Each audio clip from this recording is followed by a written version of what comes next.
So நீங்கள் இவ்வளோ நிறைய சாங்ஸ் எல்லாம் வந்து எழுதிருப்பீங்க, லிரிக்ஸ் எழுதிருப்பீங்க, நிறைய பாடிருப்பீங்க. ஸோ அந்த மாதிரி நீங்கள் வந்து பாடி ரிலீஸே ஆகலை, ஐயோ நான் இது ரொம்ப எதிர்பார்த்தேன் ஆனால் ரிலீஸ் ஆகலையே அப்படின்ட்டு ஏதாவது இருக்கு? ஐ திங்க் ஸ்ரீலங்கான்னு நினைக்கிறேன். நான் ஸ்ரீலங்காவில் நாங்கள் ஷோ முடிச்சுட்டு நான் வெளியே வரும்போது எனக்கு ஒரு குட்டி பையன் ஓடி வந்துட்டு அவன் வந்து அவனோட முதுகு காமிச்சான்.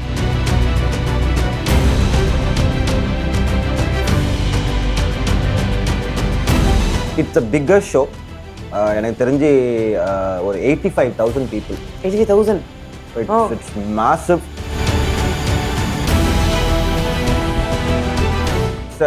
நம்மளுக்கும் ஒரு புஷ் ஓடுறா, ஒன்றும் பார்த்துக்கலாம், பசங்க அங்கே இருக்காங்க, நம்மளும் அங்கே போவோம். ஏன்னா தனியாக போராடுறதுக்கு இப்போ ஒரு கூட்டமாக அங்கே நம்ம கண்ட்ரியை, நம்ம நாட்டை ரெப்ரசென்ட் பண்ணுறதுக்கு now I have the backup.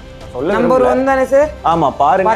Sir கார்ல போகும்போது பாடிட்டு இருந்தீங்களே சார், 2 லைன் ப்ளீஸ் சார், அது என் ஃபேவரட் ஆயிடுச்சு சார், தயவு செஞ்சு ப்ளீஸ் உங்க வாய்ஸ்ல நான் கேட்டே ஆகணும் சார். நீதான் எந்தன் சென்யோரிட்டா, கண்களால் பேசும் மோனலிசா, காதல் சொல்லும் கேசோலினா, உன் முத்தம் sweeter மாமசீதா. This is called community power. Exactly. This is called a movement. Sir இந்த இன்டர்வியூ முடிச்சதுக்கு அப்புறம் எனக்கு பெரிய வேலை இருக்கு. என்னன்னா நீங்க என்னெல்லாம் பண்றீங்க பார்க்குறோம். இல்லை, எனக்கு ஒரு வாட்டி எனக்கு ஏதோ ஒரு ப்ராப்ளம் என்னமோ நடந்துச்சு, என்னோட ஏரியாவில் ஏதோ நடந்துச்சு. நான் வந்து வீட்டுக்கு தூங்கிட்டேன். ஸோ பேசிக்லி நாங்கள் வந்தால் உனக்கு என்ன பிரச்சனை, இப்போ என்னால் உனக்கு என்ன பிரச்சனை, நான் வந்து ஆர்டிஸ்டாக இருக்கேன், அதனால உனக்கு என்ன பிரச்சனை.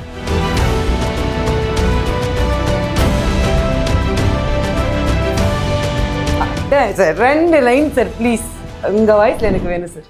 ஒரு நாளில் வாழ்க்கை இங்கே எங்கும் ஓடி போகாது, மறுநாளும் வந்து விட்டால் துன்பம் தேயும் தொடராது.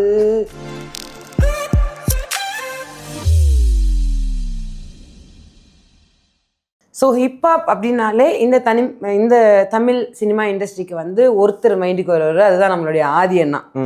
ஸோ அவர் வந்து உங்களுக்கு பின்னாடி தான் வந்தார் அப்படிங்கிறது இருந்தாலும் அவர் வந்து ஒரு நல்ல ஒரு க்ரோத்தில் இருக்கிறாரு. ஸோ அவரோட வளர்ச்சி நீங்கள் எப்படி பார்க்கல? இல்லை, ஹிப்ஹாப் தமிழ் ஆதி ப்ரோ வந்து எனக்கு பின்னாடி வரல. அவர் 2005லேயே ஆரம்பித்தார். மேபி நான் அந்த டைமில் நான் வந்து எழுதிட்டு இருந்திருப்பேன், ஏதாவது பண்ணியிருப்பேன். We all started at the same stage. அவர் கோயம்புத்தூர்லேருந்து வந்தாங்க, நம்ம சென்னையிலேருந்து நம்ம பண்ணோம். Okay, so we all consider as one of the pioneers who established Tamil hip hop in India.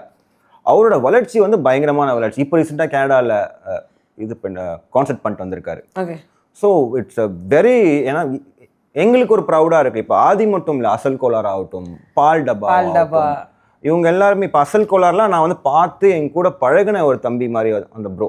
So எனக்கு I know him very close. நாங்கள் அப்பப்போ பேசிப்போம், அங்கங்கே பார்ப்போம், நிறைய விஷயம். நான் இதுக்கு பால் டப்பாவை மீட் பண்ணதில்லை, but is doing very good இல்லை.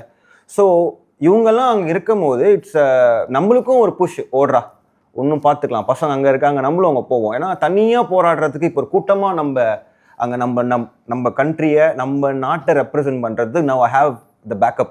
தனியாக பண்ண தேவையில்லை. This is called community power. Exactly. This is called the movement. This is called the revolution what we did. இங்கே இருக்க பண்ணுறது.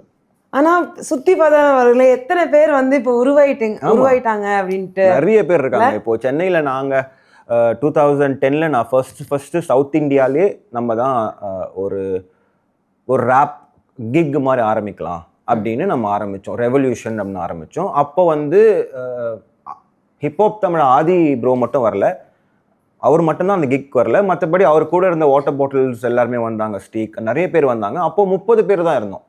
ஓகே, நான் சொல்கிறேன் 2010 மொத்தமாக டோட்டலாகவே தமிழ்நாட்டிலே 30 ராப்பர்ஸ் தான் இருப்பாங்க. அது கூட லைக் இண்டிபெண்டாக எழுதுகிற ஆர்டிஸ்ட் தான்லாம் இல்லை, ஆதி பாட்டு பாடுறவங்க அந்த மாதிரிலாம் இருந்தாங்க. இப்போ தமிழ்நாட்டில் மோர் தென் ஒரு 1000 பேர் ரேப் பண்ணுவாங்க.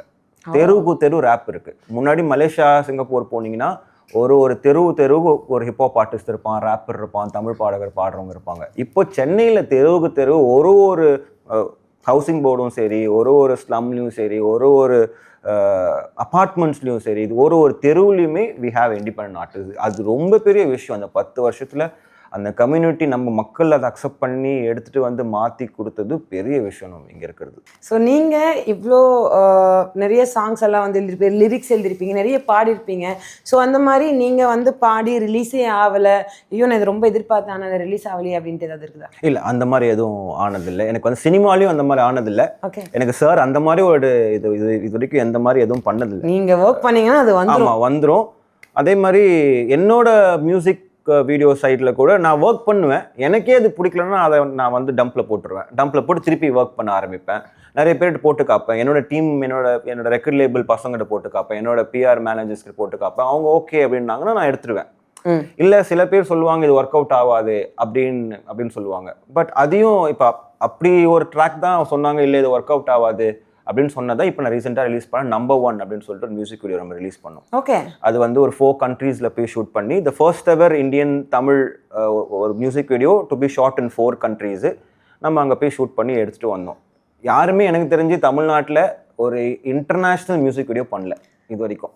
ஓகே, நம்ம போயிட்டு ஒரு 4 country, France, German, Canada, London இங்கெல்லாம் போய் ஷூட் பண்ணிட்டு அதை ஃபுல்லாக கொலாப் பண்ணி நம்பர் 1 அப்படின்னு சொல்லிட்டு இப்போ நம்ம 2 months முன்னாடி ஒரு மியூசிக் வீடியோ ரிலீஸ் பண்ணோம். சரி, இந்த இன்டர்வியூ முடிச்சதுக்கப்புறம் எனக்கு பெரிய வேலை இருக்குது. என்னன்னா நீ என்னென்னலாம் பண்ணுறீங்க பார்க்குறோம். உண்மை எல்லாத்துலேயும் வந்து இந்தியாவிலேயே நம்ம தான் ஃபர்ஸ்ட். ஆக்சுவலி மியூசிக் அவார்டும் நீங்கள் தான் ஃபர்ஸ்ட் வாங்கி வச்சிருக்கீங்க பெருசாக இன்டர்நேஷனல். எனக்கு அது ரொம்ப பிடிக்கும். எனக்கு அந்த மாதிரி பண்ணுறதுக்கு சாங்குக்கு டிஃப்ரெண்ட்டாக சார் அந்த யூனிக்னஸை காமிச்சிக்கிட்டே இருக்கிறீங்க. நம்மளாலையும் பண்ண முடியும். நம்மளோட மியூசிக் வந்து அங்கங்கெல்லாம் ரீச் ஆகணுங்கிற மாதிரி நிறைய பண்ணிட்டு. I always want to set example. ஏன்னா நம்ம ஒரு பயணியராக இருக்கும் போது நம்ம இப்போ நம்ம 4-5 கண்ட்ரி போயிட்டு வரோம்னா அந்த நாலேஜை எடுத்துட்டு வந்து நம்ம நாட்டுக்கு நம்ம மக்கள் நம்மளோட ஆர்டிஸ்ட்டுக்கு சொன்னாதான் அவங்களுக்கு புரியும். ஸோ அதனால நம்ம நிறைய விஷயங்கள் பண்ணுறோம் இப்போ இருக்க ஜென்ரேஷனுக்கு. ஏன்னா இப்போ எல்லாமே ஃபேன்சி தானே. ஒரு மியூசிக் வீடியோ வந்தாவே வந்து ஒரு ஃபேன்சி க்ளோத்ஸ் இருக்கணும், ஃபேன்சி லொக்கேஷன் இருக்கணும், கார் இருக்கணும், அப்படி இருக்கணும். ஸோ நாங்கள் அதெல்லாம் யூஸ் பண்ணல. நாங்கள் ட்ராவல் பண்ண இடத்துல ஒரு சின்ன கேமரா வச்சு we started to shoot.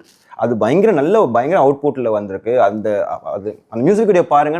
நான் சொல்ல நம்பர் 1 தானே சார்? ஆமாம் பாருங்க சார். அதோட ஃபைனல் ஒரு 30 secondsல நிறைய செலிபிரிட்டிஸ் பயங்கரமான நிறைய சர்ப்ரைஸ் விஷயங்கள் நடக்கும். அதை நான் சொல்ல விரும்பல. அது மக்களாக போய் பார்க்கட்டும். உங்களுக்கு பிடிச்ச ஆர்டிஸ்ட் நிறைய பேர் அந்த மியூசிக் வீடியோல இருக்காங்க. அதை மட்டும் அப்படியா? ஆமா, பயங்கரமா ஐ பேத்துறீங்க. ஆமா, லாஸ்ட் 30 seconds மட்டும் மிஸ் பண்றாதீங்க. அதுல உங்க ஃபேவரட் சிங்கர்ஸ், கம்போசர்ஸ் எல்லாமே அதுல கன்ஃபார்ம் விஷயம் இருப்போம்.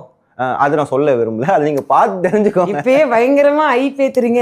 இப்போ இன்டர்வியூல இருக்கு இல்லைன்னா இல்லை டப்பான்னு போயிட்டு வந்து யூடியூப்ல பார்த்துருப்பேன். பட் இருந்தாலும் பரவாயில்ல. இன்டர்வியூ முடிச்சதுக்கப்புறம் என் ஃபர்ஸ்ட் வேலை அதை தான் பார்க்கறது. மக்களுக்கும் வந்து பார்க்க சொல்லுவேன் நான். ஏன்னா வந்து நிறைய பேருக்கு தெரியல. சொல்லுங்க. ஸோ இருந்தாலும் இது எப்போ எந்த அவார்டு வாங்க போகுதுன்னு தெரியல. ஆனால் கண்டிப்பா இதுவும் வாங்கிடும். அதுல எந்த மாற்று கருத்தும் இல்லை. போட்டுருவோம் சார். இப்போ உங்களை பார்த்தாலே உங்களோட லுக்லேயே வந்து தெரியுது. ஒருத்தரோட அட்டையர்லேயே வந்து அவர் யார் என்ன ஃபீல்டுங்கிறது வந்து சில பேரால் கண்டுபிடிக்க முடியும்ல.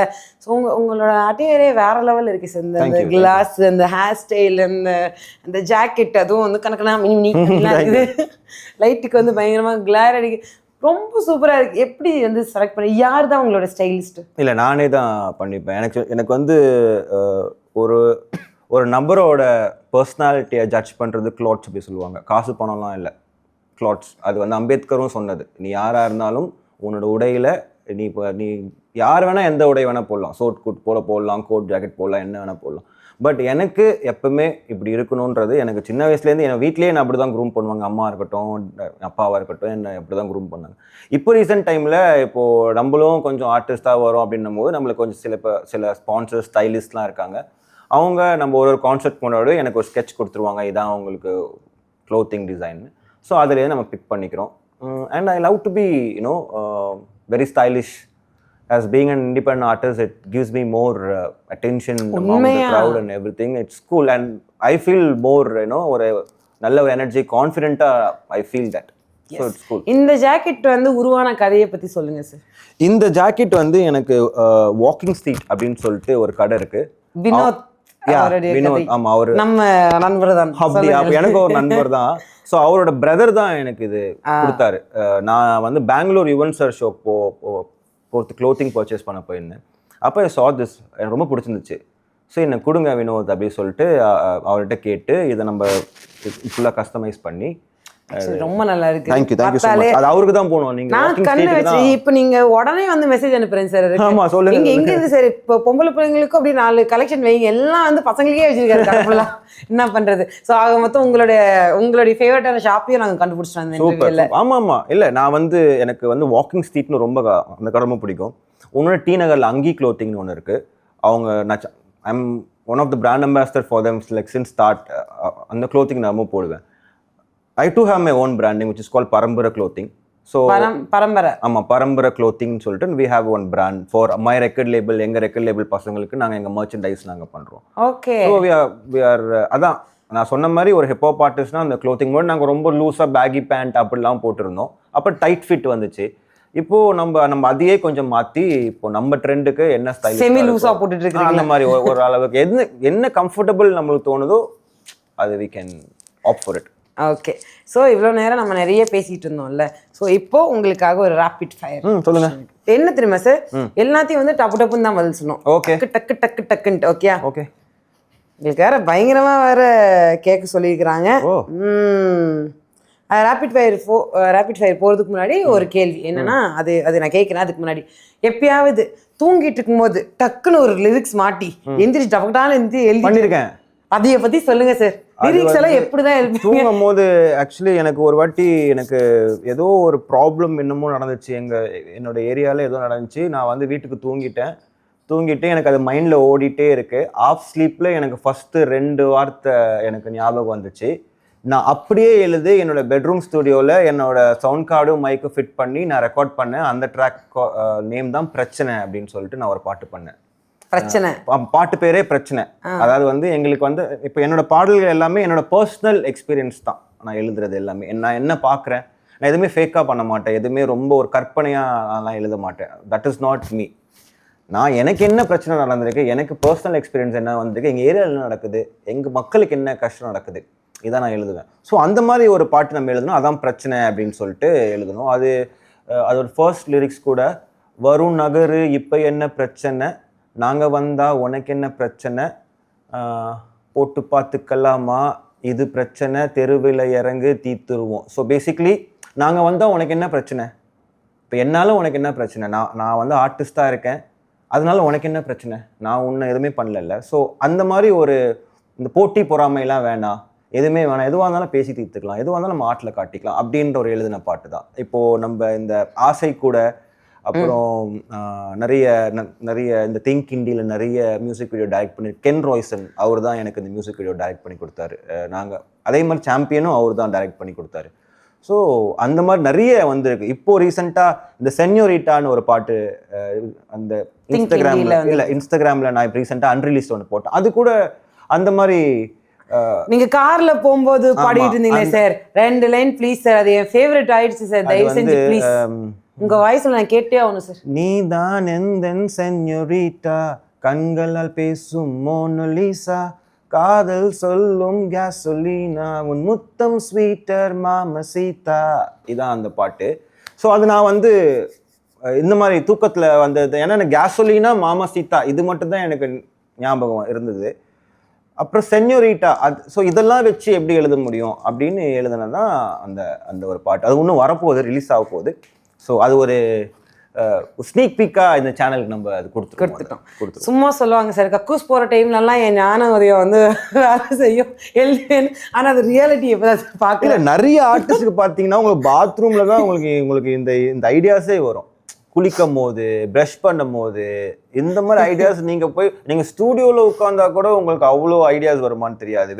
when they leave you in a zone, உங்களை யாரும் பார்க்கல அப்படின்னா நீங்கள் கத்துவீங்க, பாடுவீங்க, கண்டதை எழுதுவீங்க. ஸோ தட் transforms into ஆர்ட்ல. That's how art comes out. உங்களோட கிறுக்கல் தான் ஒரு கலையே மாறுது. அது நீங்கள் போட்டுடலாம், but still that's art. Yes. So that's how the music comes out. அந்த மாதிரி எவ்வளோ பாடல்கள் உங்களுக்கு ஞாபகம் இருக்கிறவருக்கு எழுதிருப்பீங்க, கிழிச்சி போட்டதெல்லாம் நிறைய. எத்தனை பக்கங்கள் என்கிட்ட வந்து ஒரு more than 200 songs என்னோட டம்பில் இருக்கு. நான் வந்து பேரலாக 2 ஆல்பம் ஒர்க் பண்ணிட்டு இருக்கேன். நம்பர் 1 ஒரு ஆல்பம், காதல் மாஃபியான்னு ஒரு ஆல்பம். காதல் மாஃபியா இஸ் ஃபுல் ஆஃப் நம்ம தமிழ் ஒரு R&B லவ் ரொமான்ஸ் release அந்த மாதிரி ஆயிடுச்சா இல்ல நம்ம ஒர்க் பண்ணிட்டு இருக்கோம். ரிலீஸ் ஆக போகுது. நம்பர் 1 ஆல்பம் ஒர்க் பண்ணிட்டு இருக்கோம். அது full message, strong, powerful, motivation அந்த மாதிரி. ஸோ டம்பில் மட்டுமே என்கிட்ட ஒரு 200-300 பாட்டு என்னோட ஹார்ட் டிஸ்கில் இருக்கும். அண்ட் நான் டெய்லி வந்து ஒரு பாட்டு எழுதுவேன், டெய்லி ரெக்கார்ட் பண்ணுவேன். நான் டெய்லி சும்மாவாச்சும் ஒரு ஸ்க்ராட்ச் ரெக்கார்ட் பண்ணிட்டு நான் வச்சிருவேன், டம்பில் வச்சிருவேன். I make it as routine. So அந்த மாதிரி நிறைய என்கிட்ட இருக்கு. ஆக மொத்தம் இந்த தமிழ் இண்டஸ்ட்ரிக்கு வராமலோ இல்லை இந்த குளோபல் ஆடியன்ஸ்க்கும் தெரியாமலோ ஒரு 300 அற்புதமான பொக்கிஷத்தை நீங்க வச்சிருக்கீங்க. அது ஒவ்வொன்றா எப்பப்போ எடுத்து விடுவீங்க, நாங்கள் வெயிட் பண்ணிட்டு இருக்கோம். ஆமா, கன்ஃபார்மா வெயிட் பண்ணணும். அதுதானே ஒரு ஆர்டிஸ்ட் பண்றோம் சார். உங்களோட பாட்டுக்கும் உங்களோட வாய்ஸ்க்கும் நாங்கள் வெயிட் பண்ணலாம் சார். அது தப்பே கிடையாது சார். கண்டிப்பா வெயிட் பண்றோம். போனோடனே நம்பர் 1 பாக்குறோம், சாம்பியனை பாக்குறோம், பிரச்சனையா பாக்குறோம். பாருங்க எல்லாரும் பார்த்து எனக்கு டெக்ஸ்ட் பண்ணுங்க, எப்படி இருக்குன்னு சொல்லுங்க. நான் பண்றேன் சார். உங்களுக்காக ஒரு ரிவ்யூவே நாங்க கொடுக்க போறோம். சூப்பர். ஓகேயா? ஸோ அப்படியே பேசும்போது அப்படி பயங்கர எனர்ஜெட்டிக்கா இருந்ததுனால ஸோ இருந்தாலும் நீங்க நம்மால் ஆயிட்டீங்க. கக்கூஸ் போற இடத்துலலாம் உங்களுக்கு பயங்கரமா மைண்டு கான்சன்ட்ரேட் ஆகி ஒர்க் ஆகுதுங்கும் போது நம்மால் ஆயிட்டீங்க நீங்க. So welcome to our club அப்படின்னு சொல்லிட்டு ராபிட் ஃபயர் போயிடுவோமா? ஓகே. என்ன கொடுத்து வச்சிருக்காங்கன்னு தெரியல, பட் இருந்தாலும் ஓகே. ஒரு யுவன் பாட்டு உங்களுக்கு இந்த பாட்டை கேட்டா எனக்கு புல்லரிக்காம இருக்கவே இருக்காது. சார் 2 லைன் சார் ப்ளீஸ், உங்க வாய்ஸ்ல எனக்கு வேணும் சார். ஒரு நாளில் வாழ்க்கை இங்கே எங்கும் ஓடி போகாது, மறுநாளும் வந்து விட்டால் துன்பம் தேயும் தொடராது, எத்தனை கோடி கண்ணீர் மண் மீது விழுந்திருக்கும், அத்தனை கண்ட பின்னும் பூமி இங்கு பூ பூக்கும், கருவாசல் விட்டு வந்து நாள் தொட்டு. இது சார் பாடினா பயங்கரமா இருக்கும். என்ன பாட சொல்றீங்க? அவர் பாடினா ஆக்சுவலி நீங்க பாடினா யுவனோட வாய்ஸ் அப்படி பார்த்து வளர்ந்தவங்க யாரோ சொல்லிருக்காங்களா சார்? நிறைய பேர் சொல்லிருக்காங்கல்ல. அது அப்படியே இந்த பாட்டுக்கும் அவர் அதுக்கு நம்ம அவரு இல்ல, நம்ம அவரு. ஆனா அவரு நீங்க தான், அவர் தான். ஆனாலும் உங்களுடைய குருநாதருடைய வாய்ஸ் உங்களுக்கு லைட்டா வருது. எடுத்து கொடுக்குறீங்க. இப்ப கரெக்டா இருக்குதா? ஆமா, இன்ஸ்பிரேஷன். ஓகே. இந்த ஒரு சிட்டியில தான் நான் பண்ண ஷோக்கு எனக்கு அந்த மாதிரி ஆடியன்ஸ். இந்த சிட்டிக்கு நான் எத்தனை தடவை வேணா போவேன் அப்படின்னா இது பாரிஸ், பிரான்ஸ். அங்க நடந்த எக்ஸ்பீரியன்ஸ் என்ன?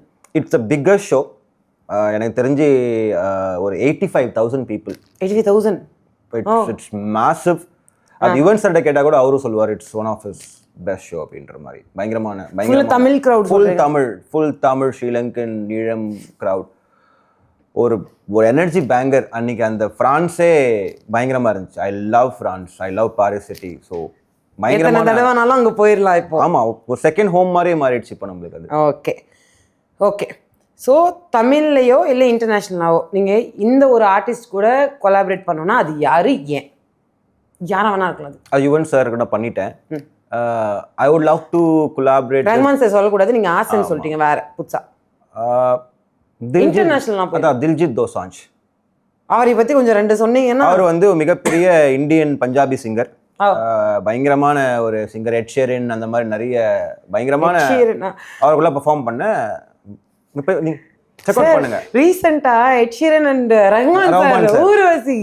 எஸ் அந்த மாதிரி எட் ஷீரனும் தில்ஜித் தோசாஞ்சுமே ஒரு ட்ராக் ஒன்று பெர்ஃபார்ம் பண்ணிருப்பாங்க. அதை நான் பார்த்திருக்கேன்னு நினைக்கிறேன். ஆக்சுவலி அது நைனா அப்படின்னு ஒரு பாட்டு கூட எட் ஷீரன் அவரோட love with the shape of you அந்த மிக்ஸ் பண்ணி ஒரு நடந்திருக்கும். But Diljit Dosanjh is one of a powerful Punjabi Indian singer we have. குளோபலாக எப்படி நம்ம கனடா ட்ரேக் அந்த மாதிரிலாம் சொல்றோமோ, இந்தியால நீங்க பெருமையா சொல்லலாம் தில்ஜித் தோசாஞ்ச் அப்படின்ற ஒரு பயங்கரமான. கண்டிப்பா அவரு கூட நீங்க சீக்கிரமாவே வொர்க் பண்ணு சார். நான் வாழ்த்துறேன். Already in talks with him.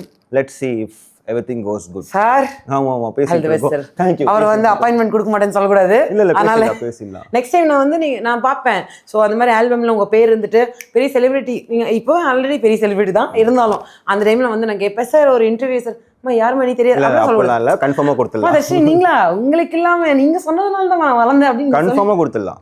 இதெல்லாம் கொஞ்சம் ஓவரா தான் இருக்கு. ஓகே. பயங்கரமான ஷோ பண்ணதுக்கு அப்புறம் இல்ல பயங்கரமான ரெக்கார்டிங் எல்லாம் பண்ணதுக்கு அப்புறம் இந்த சோறு சாப்பிடணும் அப்படின்னு ஆசைப்பட்டு சாப்பிடுற சோறு என்னது? இந்த கம்ஃபர்ட் மீல் என்னது? Chicken gravy and rice or parotta, chicken gravy, beef. Chicken gravy. அல்டிமேட்டா அது எங்க போனாலும் கிடைக்கும். ஏன்னா அது நார்மல் ஃபுட். இப்போ நம்ம லண்டன் போறோம், எங்க போனாலுமே அந்த சிக்கன் கிரேவி ரைஸ்ன்றது ஒரு common food. Okay okay. So நீங்க ஸ்டேஜ்ல பெர்ஃபார்ம் பண்ணும்போது அது எம்சியா இருக்கும் போதும் சரி இல்லை வந்து ரேப்பரா இருக்கும் போதும் சரி பயங்கரமான இன்ட்ராக்ஷன் வந்திருக்கும்ல ஆடியன்ஸ்க்கும் உங்களுக்கும். இந்த ஒரு இடத்துல இந்த இன்ட்ராக்ஷன் வந்தது அது வந்து வாழ்க்கையிலேயே மறக்க முடியாத ஒரு ஒரு ஒரு மொமெண்டா மாறிடுச்சு என் கரியர்லனா இது எந்த ஒரு ஷோ இல்லை. இன்ட்ராக்ஷன்ன்றதோட மக்களோட ஆதரவு பயங்கரமா இருக்கும். ஓகே, இப்போ எனக்கு ஒரு வாட்டி நான் வந்து ஒரு ஐ திங்க் ஸ்ரீலங்கான்னு நினைக்கிறேன். நான் ஸ்ரீலங்காவில் நாங்கள் ஷோ முடிச்சுட்டு நான் வெளியே வரும்போது எனக்கு ஒரு குட்டி பையன் ஓடி வந்துட்டு அவன் வந்து அவனோட முதுகு காமிச்சான். முதுகில் வந்து பரம்பரை கேங்குன்னு பச்சை குத்தி வச்சுருந்தான், which is my record label's name. அப்போ நான் சொன்னேன், நான் வந்து நீங்கள் பாடின ஒரு பாட்டிலேருந்து இந்த லிரிக்ஸை நான் பச்சை குத்தி வச்சுருந்தேன் அப்படின்னு சொன்னான். விச் வாஸ் எனக்கு ரொம்ப நான் அவனை திட்டினேன், இது நீ பண்ணக்கூடாது, நீ ஒன்றும் சின்ன பையன், ஷுடன் புட் இந்த மாதிரிலாம் பண்ண. இல்லைண்ணா எனக்கு வந்து உங்களுக்கு ரொம்ப பிடிக்கும், நான் நல்லா பண்ணேன். So that is inspiration. ரொம்ப எனக்கு ஒரு கூஸ் பம்ப்ஸ், எனக்கு கண்ணெலாம் கலங்குச்சு. அந்த பையனை நான் அப்புறம் நான் பேசினேன். I'm still in touch with this guy. அவன் கிட், அவன் வந்து இப்போ செகண்ட் இயர் காலேஜ் படிக்கிறான். யாழ்ப்பாணமோட ஒரு பொடியும் அவன். ஸோ அந்த மாதிரி ஒரு மக்கள், ஏன்னா என்னோட பாட்டி வந்து ஒரு ரெஃப்யூஜி. அவங்க வந்து ஸ்ரீலங்காலேருந்து இங்கே ரொம்ப வருஷத்துக்கு முன்னாடி வந்தாங்க. அப்படின்னும் போது நம்ம ஸ்ரீலங்காக்கு வரைக்கும் போனதில்லை. ஒரு ரெஃப்யூஜி ஃபேமிலிலேருந்து அவங்க பேரை வந்து நம்ம உள்ள வந்து ஒரு ரெஃப்யூஜா போல, but we are going as an artist, which is a very, எனக்கு ரொம்ப ஒரு கூஸ் பம்ப்ஸாக இருந்துச்சு. அந்த இடத்துல நம்மளோட பேரை ஒரு பையன் பச்சை குத்திருக்கான்றது எனக்கு, ஸோ அது ஒரு மெமரபிள் மூமெண்ட். அது ஃபேன் இன்ட்ராக்ஷனாகவே மாறி போச்சு சார் இந்த. ஆமாம், ஏன்னா நம்ம க்ரௌடோட ஃபேன் இன்ட்ராக்ஷன் பண்ணுறதோட பர்சனல் இன்ட்ராக்ட் பண்ணுறது is a big thing. Okay, so உங்களுக்கு உங்கள் வாழ்க்கை ஒரு தீம் சாங்காக இருந்துச்சுன்னா அது என்ன சாங்காக இருக்கும்? உங்கள் வாழ்க்கையவே ஒரு தீம் சாங்கா, எதாவது சினிமா சாங்கா, எது வேணால் நீங்கள் சொல்லலாம். உங்கள் வாழ்க்கையை பேஸ் பண்ண ஒரு சாங்குன்னு நீங்களே நினைக்கிறது எது வேணா. அப்படி பார்த்தோம்னா இந்த பிரியாணி படத்தில் ஒரு பாட்டு வரும் தெரியுமா, எதிர்த்து துணிந்து செல், அந்த பாட்டு எனக்கு அது ரொம்ப பிடிக்கும். அது ரொம்ப, அது எனக்கு பட்டுன்னு வரல, பட் அந்த பாட்டு எனக்கு எப்பவுமே பிடிக்கும். அது கேட்டாவே ஆமா, எனக்கு யுவன் சார் கேட்டாதாங்க நம்மளுக்கு ஒரு இன்ஸ்பிரேஷன். ஐயோ வாங்க இப்ப மாட்டுவீங்க பாருங்க. உங்க வாழ்க்கை ஒரு எஸ்டிஆர் படம்னா அந்த படம் என்னவா இருக்கும்? வல்லவன். வல்லவனா? ஆமா. ஒய் வல்லவன்? அது அப்படிதான். அப்படியே அது ஸ்கூல் டைம். அப்புறம் அவர் ஒரு ஃபேஸ் போவாரு. So it is school. வல்லவன் நிறைய ஃப்ரெண்ட்ஸ் இருப்பாங்க. அது ஒரு ரொம்ப ஃபன்னாக இருக்கும் அந்த ஒரு மூவி. அவர் லைஃபே ரொம்ப ஜாலியாக இருக்கும். ஸோ வல்லவன் பயங்கரமாக கேட்குறீங்களே. உங்களுக்கு பிடிச்ச ரொம்ப தமிழ் வேர்ட், ஒரு அழகான வார்த்தை நான் சொல்லுவீங்க? ஐயோ, தமிழே ரொம்ப பிடிக்கும் நமக்கு. அதுலேயும் ஸ்பெசிஃபிக்காக இந்த வார்த்தை அப்படின்னா என்ன சொல்லுவீங்க? நான் அடிக்கடி யூஸ் பண்ணுற வார்த்தை வந்து அது தமிழ் வேர்ட் கிடையாது ஆக்சுவலி. அது ஒரு மலேசியன் ஸ்லாங்கு. ஹல்லாமா அப்படின்னுவேன். ஹல்லாமா அப்படின்னுவேன். ஏன்னா அவங்க ஊரில் சொல்லுவாங்க, அப்படியா, ஆமாவா அப்படின்ற மாதிரி. அது ஒரு ஹல்லாமா வேற மாதிரி இருக்கலாம் அப்படின்னு அந்த மாதிரி பேசுவேன். தமிழ் வார்த்தையில் வந்து நான் ரொம்ப பெரிய ஸ்லாங் மாதிரி யூஸ் பண்ண மாட்டேன். எது நார்மலாலாம் இட்ஸ் நார்மல், காமனாக நான் பேசிடுவேன். ரொம்ப எனக்குன்னு ஒரு ஸ்பெசிஃபிக் ஸ்லாங் எனக்கு வச்சுக்க மாட்டேன். ஸோ அடிக்கடி யூஸ் பண்ணுறது ஒரு இது. ஓகே, ஸோ சனாவோட லைஃப்பை ஒரு படமாக எடுத்தால் அதுக்கு என்ன டைட்டில் வைப்பீங்க? பார்த்தீங்களா, கிரியேட்டிவ் டீம் பயங்கர கிரியேட்டிவாக இருக்காங்க. என்னோட லைஃப்பை நான் ஒரு படமாக எடுத்தால் சாம்பியன். எப்படி, பரவாயில்ல, நல்ல ஐடியா கொடுத்துருக்கீங்க. இதுக்காகவே நான் ஒரு படம் ஒர்க் பண்ணி நான் அந்த படத்தோட டைட்டில் ரெஜிஸ்டர் பண்ணி வச்சிருக்கேன். ஓகே சார், காப்பி ரைட்ஸ் எங்கிட்ட தான் வாங்கணும்? வாங்கிடலாம். ஓகே, ஸோ இப்போது உங்களுக்கு வந்து உங்களுக்கு நிறைய வந்து வேர்ல்டு வைட் ஆடியன்ஸ் இருக்காங்க. Not only in Tamil Nadu, world wide, குளோபலாக நிறைய இருக்காங்க. அவங்களுக்கு ஒரு ஃபேன்ஸ் மீட் வைக்கணுன்ட்டு ஒரு ஆசை இருக்குதா? இருக்கு, கன்ஃபார்மாக இருக்கு. எப்பயாவது அது நடக்குமா? நடக்கும் கன்ஃபார்மாக. என்னோட ஆல்பம் எல்லாம் ட்ராப் பண்ணும்போது அது ஒரு குளோபல் ஃபெஸ்டிவலாக பண்ணலான்னு ஒரு ஐடியா இருக்கு. ஓகே, ஸோ எம்சி சனா அப்படின்னு சொல்லும்போது உங்களுக்கு தோன்ற ஒரு விஷயத்த 3 வேர்ட்ஸ் சொல்லணும். Hustler, warrior, fighter. அட, விட்டு கொடுக்க மாட்டேன். பாசிட்டிவிட்டி பறக்குதே சரிங்க, வேற மாதிரி. ஓகே, நீங்கள் ஒரு எம்சியா ராப்பரா இல்லைன்னா இந்த டைம்ல இப்போ என்னவா இருந்திருப்பீங்க? வேற என்ன ப்ரொஃபஷன் சூஸ் பண்ணியிருப்பீங்க? நான் ஒரு ஹாக்கி பிளேயராக இருப்பேன். ஆமாம், ஹாக்கி ஆடி இருப்பேன். இல்லைனா ஒரு சாஃப்ட்வேர் கம்பெனியில் படித்த வேலைக்கு அப்படியே போயிருப்பீங்க. அப்படியே போயிருப்பேன். ஓகே. ஸோ இப்போ நிறைய உங்கள் கம்யூனிட்டியில் நிறைய பேர் வந்து சேர்ந்துட்டாங்க, நிறைய பேர் ஒர்க் பண்ணிட்டு இருக்காங்க, நிறைய பேர் வந்து பயங்கரமாக அச்சீவ் பண்ணிருக்காங்க. ஸோ அவங்களுக்கு பின்னாடி உங்களை பார்த்து ஃபாலோ பண்ணி வரவங்களுக்கு ஒன் அட்வைஸ் நீங்கள் கொடுப்பீங்கன்னா என்ன சொல்வீங்க? ரொம்ப ஹார்ட் ஒர்க் பண்ணணும். ஃபேமை நம்பி மட்டுமே இருக்கக்கூடாது, இந்த லைக்ஸ் கமெண்ட்ஸ் மட்டுமே நம்பி இருக்கக்கூடாது. ரொம்ப ஹார்ட் ஒர்க் பண்ணணும். And they have to respect the roots. அந்த சீனியர்ஸ் யார் இந்த ஃபவுண்டேஷன் செட் பண்ணாங்களோ they have to respect. Okay. So ஆனால் பயங்கரமாக எல்லாத்துக்கும் வந்து சொல்லிட்டீங்களே சார். ஓகே. ஸோ இப்போது ஒரு இன்டர்நேஷ்னல் பிராண்ட், மியூசிக் பிராண்ட், அவங்களோட கொலாப் பண்ணணும்னா அது எந்த பிராண்டாக இருக்கும்? எந்த பிராண்டாக வேணும்? ஏதாவது ஒரு கார்பரேட் பிராண்ட், இந்த பிராண்ட் கூட நான் என்னோட கொலாபரேஷனில் ஒரு பாட்டு வரணும் அப்படின்னா எந்த brand? Mass appeal, Def jam.